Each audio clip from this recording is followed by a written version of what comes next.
I think we're live. 1 second. Here we go. Good morning. How y'all doing? Welcome to this week's Q&A call. My name's Alex, and I'll be with you guys for the next 30 minutes or so. So feel free to type any questions in the chat that you have. Usually, I've been starting these calls lately by just answering any questions that have come up in my community. So if you guys don't know, I'll share my screen so you guys can see. Let me see if make sure my mic's working. Yeah. Let me know if y'all can't hear me. So I'm going to share my screen so you can see what I'm talking about. All right. So we have a free community called the Barber Mastermind, which you guys can find it. There's a link in my bio wherever you're watching this. Right now, there's a little over 3,000 members, which is awesome. And a lot of the courses and things that I have in this community are 100% free. And you can find those in the classroom. So all of these courses are available right now. Precision Blends, welcome. Yeah, so this is all available, and there's actually 2 pages now. So there's a lot of courses available inside the community. I'm always thinking about adding more. I don't know what do you guys what would you guys like to see a course on in the future? So we've added a lot. You know, I got how to cut hair faster, a meta ads course, how to run ads for your barbershop. What else we got? Good morning. Thank you. I appreciate it. Let's see. What else we got here? How to get a rebooking course, how to get clients from Google, how to hire barbers. Let's see. What else? I just finished this one. That's probably the newest news I should share with you guys is this course that I've been working on since I think June or July, on how to create a membership for your barbershop. It's available now inside my community. It's not free, but it's available for those of you guys that are interested in it. Some of the courses are free, some aren't, just so you guys know how the community works. It's 100% free to be inside the community. But yeah, all this stuff is available right now, right? And then, of course, you know, I'm open to feedback. Whatever you guys think you could use a course on in the future, let me know. So this community is free. I thought I could start by answering this question that came up recently. I think this would be a good place to start. So basically, this member wants to know about changing hours for your shop. So we've actually done this a lot. The first response was, why do you want to change the hours? Because I think that's important before you make any change in your business. It took me a while to understand this, right? But sometimes we gotta resist the urge to change things just for the sake of changing them. You know, it's like, what is the purpose of doing this? You know, what problem are we solving? You know, and not everything you do has to, you know, be thought about like that, but that's generally, like, I think about this a lot because it tends to calm down, or at least make me second guess, like, why am I even considering making this change? So I don't actually think changing the hours is actually that big of a deal anymore. I used to think that changing the hours for your barbershop was was going to be like a make or break thing. But I guarantee you that if you ask most of your clients what the hours are of your shop, or even the hours for your schedule, probably most people will have no idea, right? Because a lot of us now, I know that we do, you know, we use a booking system, we use booking software. So all they know is your clients, like what time they're supposed to be there. They don't have your hours memorized, you know, they don't have your phone number memorized. They don't have, or probably not, right? And we used to have the hours like on our door, right? And even then, it didn't stop people from trying to get into the shop, right? When we weren't open. So we don't even have the hours on our door now for that reason, because we've changed them so much. That's actually why we've changed our hours so much that we don't even put them on the door anymore. Because first of all, nobody even knew what the hours were. And even if the hours were on the door, it wouldn't stop people from trying to get in and tug the door when the door was locked anyways, right? So I think the answer to the question of what are the best hours for your shop, it depends on what problem are you trying to solve, right? I think maybe this is probably this is a very testable question too. Like, you can just test different hours. I wouldn't change them all the time, right? But we have changed our hours so many times that I actually have a checklist now, which I think I have it in my community. I shared it in the checklist section. But we go through this checklist now every time we change our hours because you got to make sure it's the same on Google, Yelp, Facebook, your website, your booking site. Like all these things have to be, just make sure everything says the same thing. But the reason to change the hours, I think, is because you are either slow or you're busy, right? Or the hours that you have don't really make sense, right? So that's really like it, so it's got to be one. If it's not one of those three things, then I'm not sure. At least it's a good. I'm not sure that it's a good business decision to change your hours, right? So I'll give you an example. We just changed our hours recently on Sundays. So if we're slow, we usually take away hours, right? And I have a video on my YouTube channel that kind of explains this. I think it's titled like, if your shop is slow, try this, right? But if your shop is slow, then what you want to do is probably reduce hours, right? Because you have too many hours available. You either have too many barbers or you're just open too much. Like there's not enough demand to fill all those hours. So what you can do is just try to become more efficient, right? And take away some of the hours. That means sometimes shortening the days. So instead of opening at 9 a.m., maybe now you open at 10, you open a little later, or you close earlier, right? Usually, at least in our shop, it makes sense to be open in the evening because that's when most people are getting off of work. But in general, so we're going to usually take away hours from the morning, right? So we've done that before. We've shortened the hour. And, if you want to take it to the next level, I think closing a day is another, like taking that to the next natural extreme. So I don't think any barbershop should ever be closed. I think we should be a 7-day-a-week business. But I get it. Some people, this is they got one shop and, it doesn't work well unless they're there as the barbershop owner. So, if they don't close and they're basically working every day. I mean, I did that in the beginning, but I get why people don't do it, right? I don't agree with it, but whatever, so we're a 7-day-a-week operation, right? But assuming, you have the right amount of staff to do that, you can be 7 days a week. Now, if you're just getting started, you got one, maybe two other barbers. Sometimes it's kind of tough to be open 7 days a week, right? And then you're spread really thin because if one person calls out sick, you're screwed. Then you got one person working by themselves all day, or you have to close. So if you're not busy, this is where it might make sense to just shut down, like pick your slowest day. Like I wouldn't just like pick the day that you want to be off, but like pick the day of the week that is probably the slowest.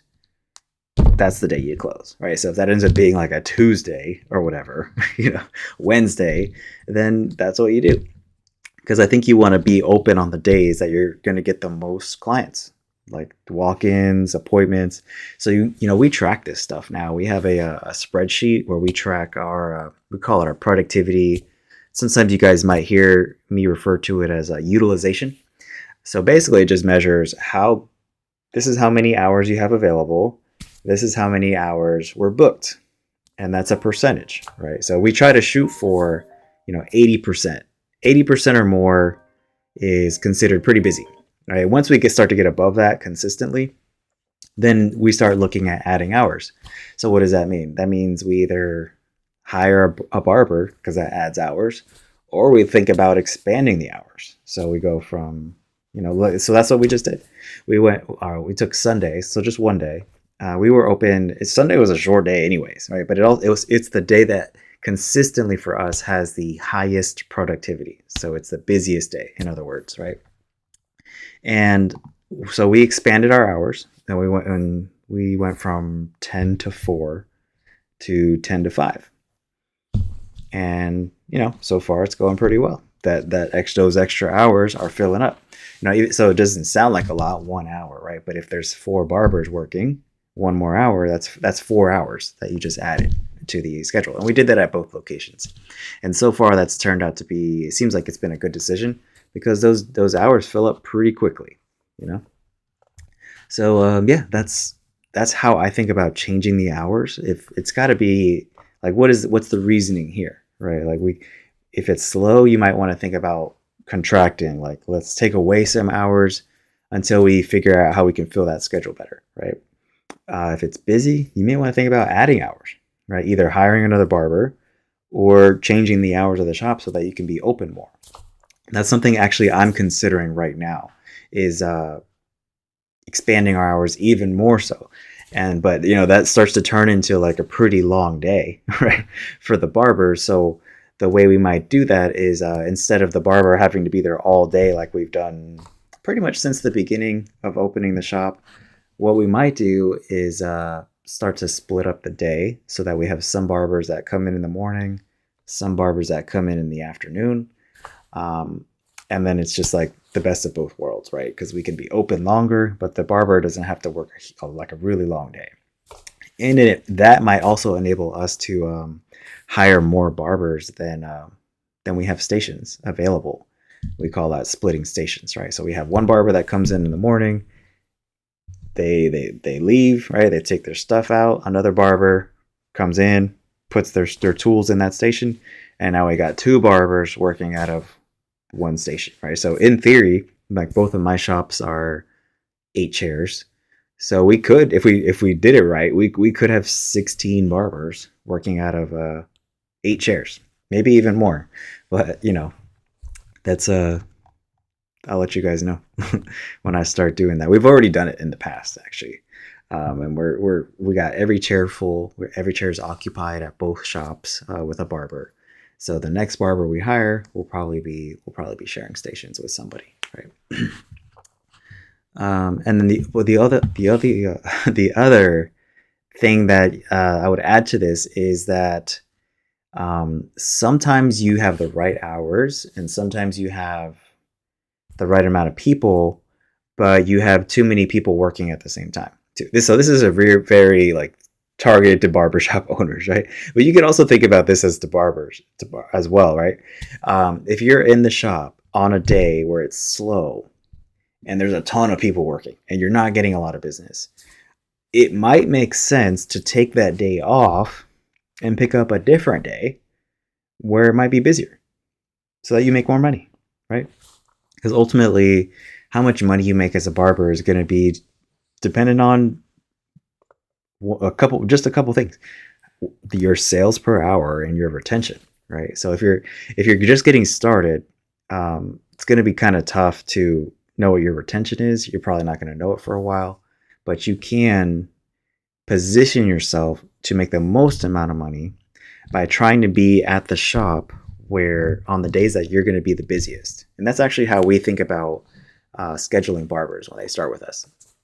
Not every barber has like this amazing schedule where it's like, exactly 4 or 5 days in a row and then they're off, right? Because we actually look at the productivity or utilization day by day and we're like, okay, these are the days that we have the highest utilization, and that's the schedule. That's the schedule for the new barber, right? So if it ends up being, like Saturday, Sunday, Tuesday, Thursday, then that's the schedule, right? Because when we hire a new barber, we don't want them to be slow. Most of them say they don't want to be slow either. So we try to find the days by tracking productivity. We try to find the days that are the busiest, and that's that barber schedule. But you as a barber can help influence this too. Like if you know that you're usually busy slower on certain days, and that could be just it's a slow day normally, or there's just a ton of other barbers working, it might make sense to go to the barbershop owner and be like, hey, I noticed I'm pretty slow on these days, and would it be cool if I dropped that day and picked up a different day?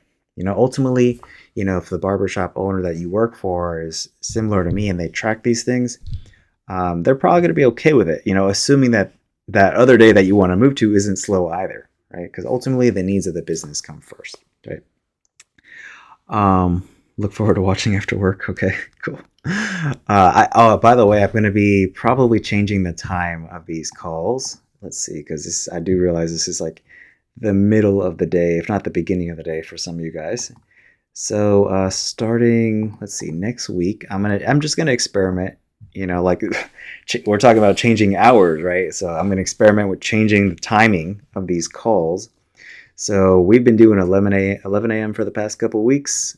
Starting next week, I will start it at 4 p.m. and this is Eastern time because I'm on the East Coast of the United States. So yeah, we'll see. We'll see. I just want to be on at the time that the most amount of people are on asking questions because yeah, I want to give back. So I want this time to be valuable for you guys. And if I'm just like talking to myself for an hour, it's not like super as fun for me either. So on that note, if you guys have any questions, anything related to running a barbershop or growing as a barber, feel free to type them in the chat. I know some of you guys like to just hop on and listen, which is totally fine. But it does help me to know what you guys are struggling with if you do have questions that you type on the chat, right? What else is going on in the community? So we got a couple. Well, thank you guys for 800 subscribers on my YouTube channel, by the way. That's awesome. I think I just started my channel like a year ago. So yeah, it's pretty fun. This is my second time now building a YouTube channel. So the first time was with my barbershop. So that's been kind of cool. I thought about making a YouTube course for like how to build a YouTube channel for your barbershop. I don't know about that one. How do you guys feel about that? Because I don't feel like an expert in that. I mean, we certainly have learned a lot. And we do get business from YouTube, which is one of the reasons why I wanted to do it. Because the idea I had with YouTube was there's a couple of things that made me want to do YouTube. The first thought I had was, I'm talking for my barbershop. So the idea was, it was COVID. So it was 2020. The shops were shut down. We couldn't make any money, right? And I hated that. So I was just like, man, there's got to be another way. There's got to be another way we can make money so that we don't have to depend on the barbershop as much. So when I started looking into different ways to make money, I came across YouTube. I was like, oh, that's interesting because this is actually could help market the shop. So I saw it as like kind of a symbiotic thing where we could actually get paid with YouTube. We could actually get paid to market our barbershop. And that's exactly what's happening right now. We don't make a lot of money. We definitely don't make back what it costs us to make these videos, but it's actually tough to track the ROI on something like this. Like ads are easy. Like the way I set up my ads, like the way I talk about in my community in the course, super easy to track. Like for every dollar I put in, this is what I get back, right? Some of our ads right now, just to give you guys context, I don't know if I can share it on screen. I'll pull it up somewhere off screen, and then I'll share my screen when I got it ready to go. But YouTube was an interesting idea because it was like, man, we could get paid to advertise. And it was also another thought that I had was like, well, photos are cool. Like if you're a client looking for a barber, right? Photos are great, videos are better, I think. And that just been consistently true ever since we've been active on social media. Videos almost always perform better. But I was like, what if you could watch your barber do the entire haircut, like beginning to end? And so that's turned out to be accurate, right?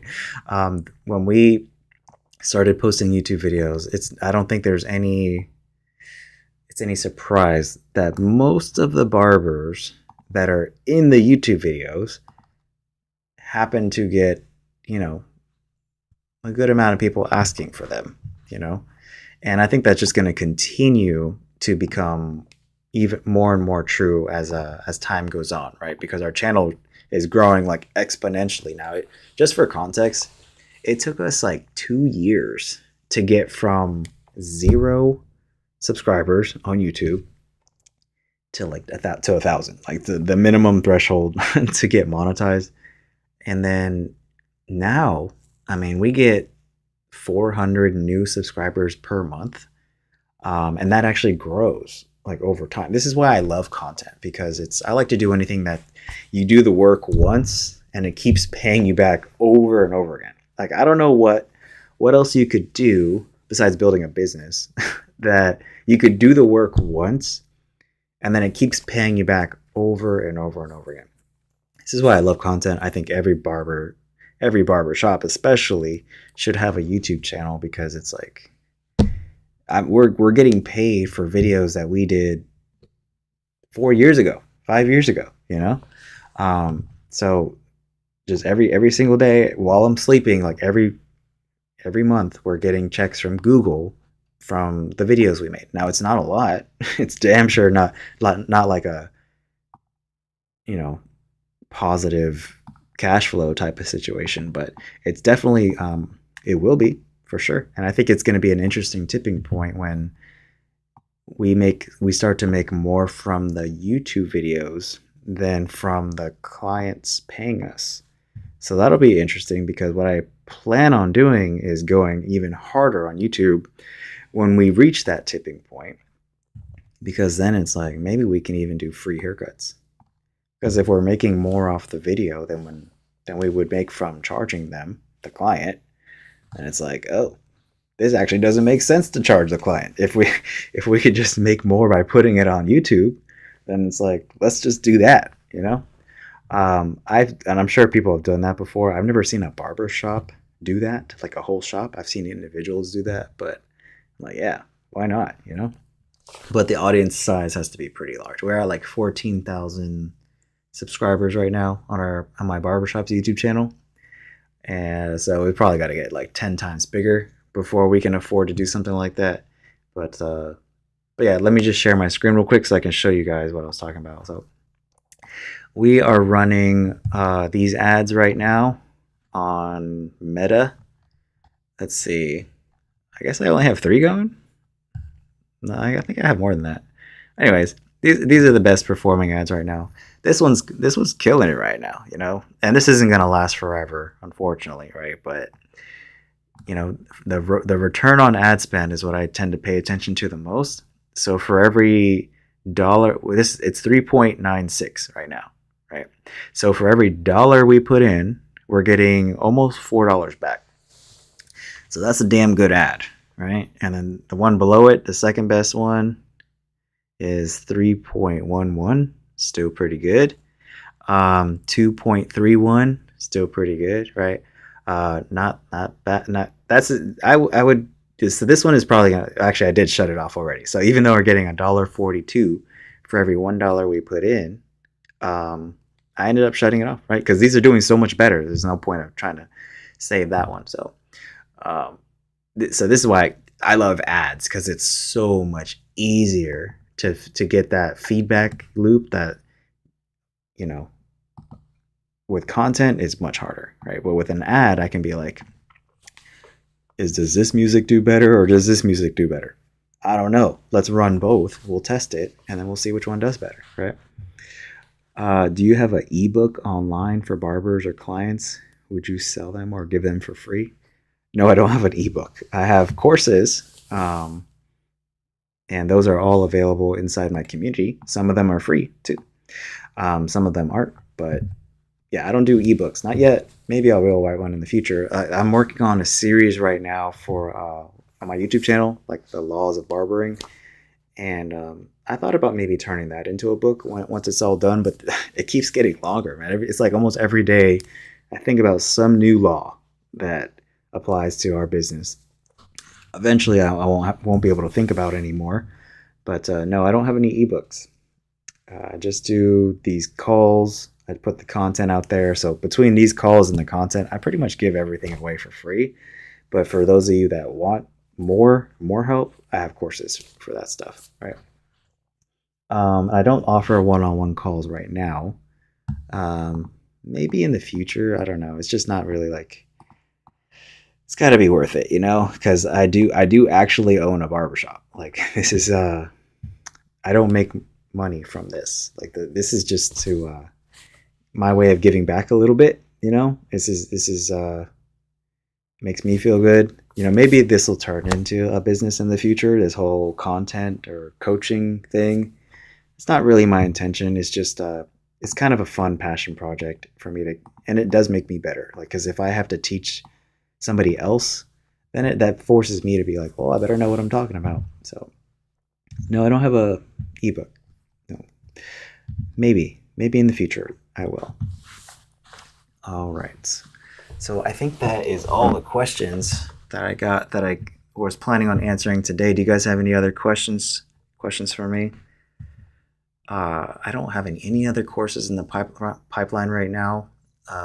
There's a few that I'm thinking about making, but there's already so much in the community, and I have a feeling that most people that are in the community aren't going to watch most of the courses in there just because it's so much, right?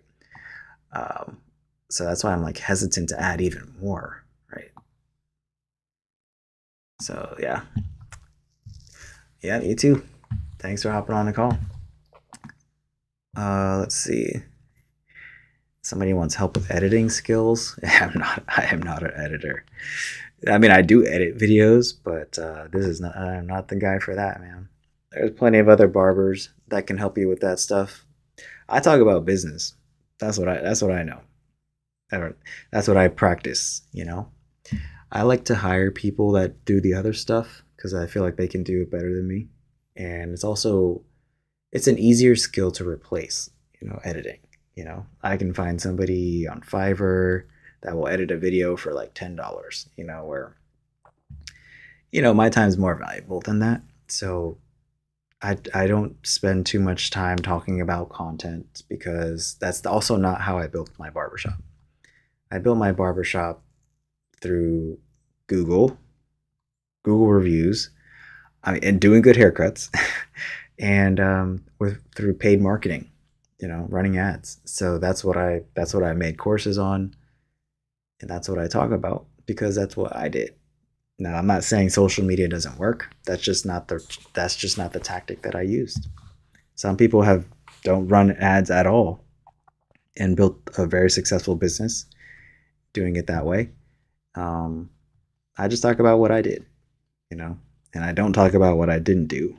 I mean, we do content. We probably put out more content than most other barbershops in our area, for sure. I think we're the only barbershop in our area that even has a YouTube channel. We post on every platform. So just to name them off the top of my head: Facebook, Instagram, X, TikTok. What else? What are the other ones? LinkedIn. And then I think we do, we do Threads. But I think Pinterest is a big one too. If you guys aren't sharing your photos on Pinterest, I think you're missing an opportunity there. We actually get quite a bit of traffic to our website from Pinterest, because what's cool about Pinterest is you can upload a photo or a pin, whatever they call it, and then you can add a link to your website.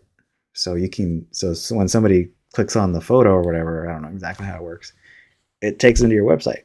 So that's how I can see, like, there's a lot of traffic coming to our website from Pinterest. Do I recommend Google ads? Yes, I do actually do both right now. I do Meta ads, and I do Google.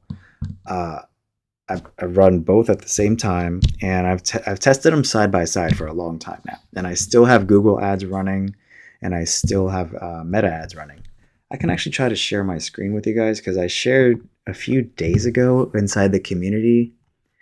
It was this post right here. I shared like links to, if you guys want to see my ads that I'm running. Here's a link right here. You can click on it, and let's see. It should. So there's 4 ads that we have running right now. This one's a membership ad, and then these 3 are for just targeting clients, right? So those are the Meta ads that I'm running. You guys can check out the link in my community if you guys want to actually watch those and see how they're set up. Then the other ads that I'm running are on Google, which look like these. Right, and I think they're dynamic, so the photos and the words are always changing, right? But that's what they look like. And so I like Meta and Google. I think they're both important, and I think they serve different.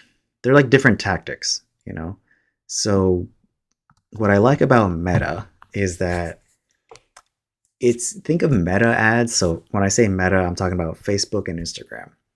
Think of Meta ads as like running a commercial on TV or having a billboard on the side of the highway. Like it's interruption based marketing. So people aren't going out of their way to find your ad. They are just scrolling through social media and they just happen to see it, right? Because you're targeting them. So you can target a lot of people, with that. The downside of Meta is that you're paying just like you would with a billboard or a TV commercial. You're paying just to be on it, right? Whether the ads work or not, right? You're paying, for the ad, so it can get expensive. So you have to know how to run ads, because we're really on any platform. The most important thing is like, I put $1 in. This is how much did I get back? Because if you don't know how much you're getting back, then you might be wasting money, right? Or you're not maybe making as much as you could be. So before you go into Google or Meta ads, I recommend you get some help, or watch a shit ton of YouTube videos. If you want, you can go through my course on Meta, but I wasted thousands and thousands and thousands of dollars advertising because I didn't know that just simple thing that I just shared with you guys, which is you have to know how are they doing, And then the other one is Google. So Google, I love Google because it's intent based, so it's pay per click. So you're only going to get charged when somebody clicks on the ad. So that's cool because unlike Meta, where you're paying just to be on there, Google is like, okay, only when somebody searches for that keyword that you're running an ad for, and they click on the ad, that's when you get charged. So, and if you're maybe if you're on a budget, Google is probably better for as far as running ads go, because you only get charged when somebody clicks on it, and it's what's called high intent. So people are like actually searching for a barbershop. So you would probably want to be in front of those people, like somebody that's actively looking for a barbershop near me. We want to pop up right when that opportunity presents itself. And it doesn't really matter what you set your budget to. Like you could set and I've done this. You can set your Google budget to $1,000 a day, right? It doesn't mean it's cost $1,000 a day, because it depends on how many people are searching for that term, right? So you might have a budget of $1,000 a day, but if there's not a lot of people searching for that ad or that keyword, then you're not going to get charged. Where Meta, if you set your budget to $1,000 a day, it will spend the $1,000 a day on Meta for sure. So you got to be. Meta is for sure, I think, the more advanced strategy when it comes to ads. Google, safer play, but I think for both platforms, the same rules apply. You have to know who are you targeting, right? Because you can't just like. So I see ads every single day almost now from barbershops that are on the other side of the country. Like, why am I seeing your ad? Are you trying to get followers? Because otherwise, there's no point that me sitting in Florida should be seeing an ad from a barber or a barber shop on the other side of the country, right? So the first step is like figure out the targeting. Who are you trying to target? And then you got to figure out, okay, how do we know how, for every dollar we put in, how much are we getting back on this marketing? Because if it's not a positive ratio, then you're losing money, right? So the skill is like, okay, dropping that cost down to as low as possible. Like as you guys just saw in my ads, one of them was almost $4. So for every dollar I put in, we get $4 back. All right, that's a pretty good ratio. It's not going to stay like that forever, right? Because ads don't work forever. So you have to, and it's not like a set it and forget it thing, The ad, once you find a winner, we've had ads do well for, like sometimes 3-4 months at the most. But after a while, those ads start to fatigue and you got to switch out the video or whatever. switch out the photo. So this is never going to be a set it and forget it thing. Maybe Google is a little bit more like that because, yeah, so I would say Google, if you just want a true set it and forget it, probably Google is better for that. Meta, those ads fatigue fast, right? And depending on the type of ad, it might fatigue faster or slower. Like photos, for example, fatigue way faster than videos. So you just have to be on it as far as like having, content ready to go to replace those ads when they start to fatigue. So even though Meta, I think, is way more work, like we get way more business from Meta. So it just really depends on your strategy, right? Google's less expensive. Ads probably don't fatigue as fast, but you're not going to reach as many people because you're only reaching people that are searching for the ads. Where Meta, more expensive, probably more skill involved, not set it and forget it, but you can reach whoever the hell you want. This is why I love using Meta ads for hiring, right? Because it's kind of like this. Is think about if you were hiring as a barbershop owner, you may want to think about going to a website like Indeed, right, to post an ad, which is a great idea. But then you're only going to be appealing to people that are looking on Indeed, right? And which might not necessarily be like the best people, depending on who you're targeting, right? So when we are like actively looking for a barber, we definitely have ads on Indeed for sure, right? Because why not? But we also run Meta ads because we want to target everybody. We want to target the whole city, right?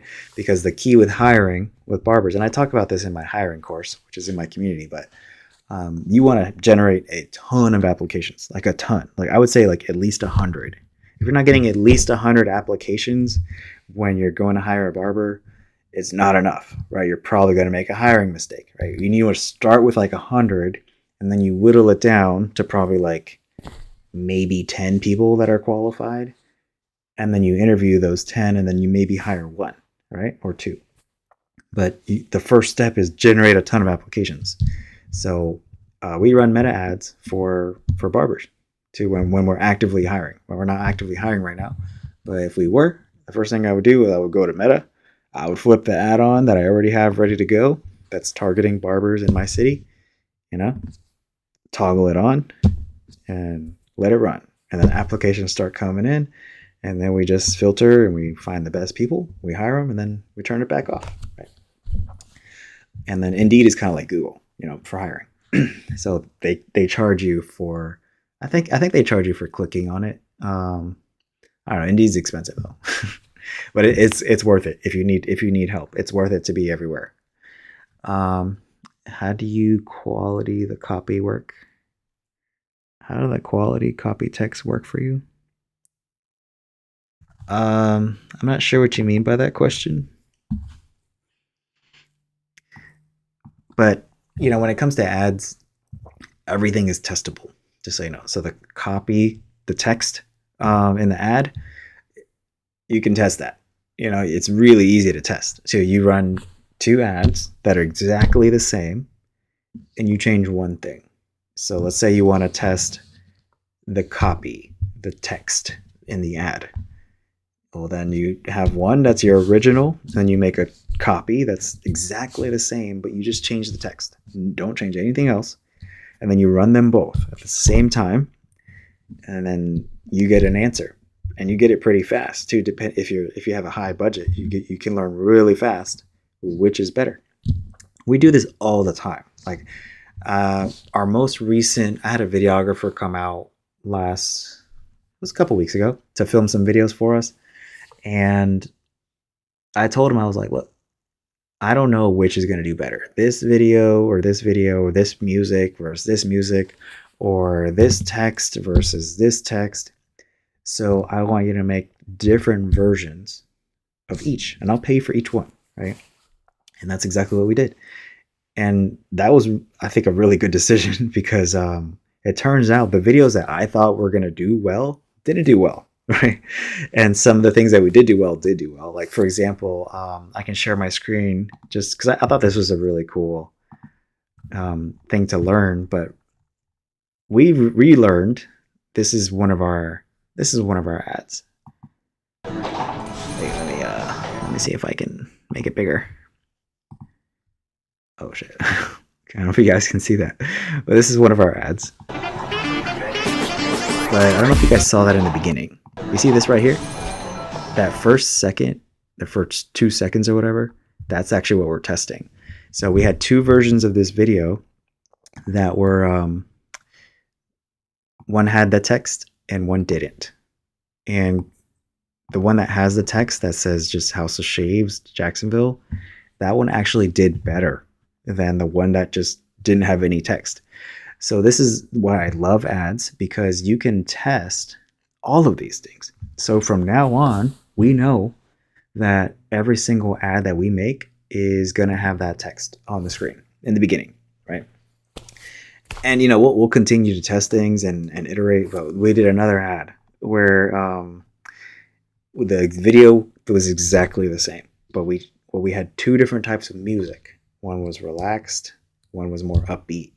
I like the relaxed one a lot better, but it turns out that the clients, the ones that are paying, like the upbeat music better because that generated more appointments. So you can test all these things: the text, the video, the copy, the targeting. Even if you're not sure if you want to target guys or guys and girls, try both. Right? To do an ad that has one that's target only men, one that targets only women, or both, and see which one does better. Right? I just did this with our radius. Right? Like I wasn't sure.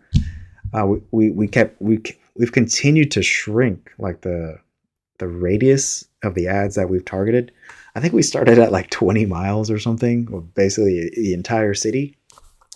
And through testing, we figured out that right now the sweet spot is around 7 miles. That's just for our city. It might be totally different for where you guys are, but you find these things out through testing. So we went started at 20 miles, then we went to 10, and now we're doing 7 around each location. So there is a little bit of overlap there because our locations are like 7 miles apart.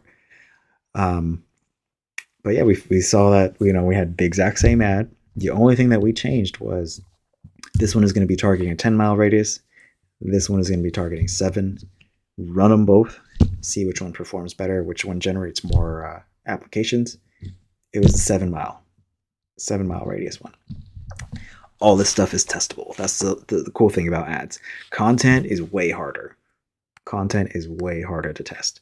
But there are tools now that can help, like trial reels on Instagram. If you're not sure whether to post it with this hook or with this hook or with this, you can do the same exact thing with trial reels. So that's kind of cool.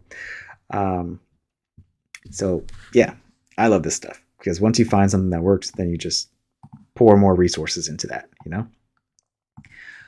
All right, guys. So I think I'm going to end the call for today. And next week, it's going to be a different time. So 4 p.m. Eastern time. So right now it's 11 or almost 12 Eastern time. But next week, it'll be at 4 p.m. And if you guys want to chat in between, join my community. It's 100% free to join, 100% free to be in there forever, really. And that's how we can stay in touch in between. So I'll see you guys in the community. Have a good one.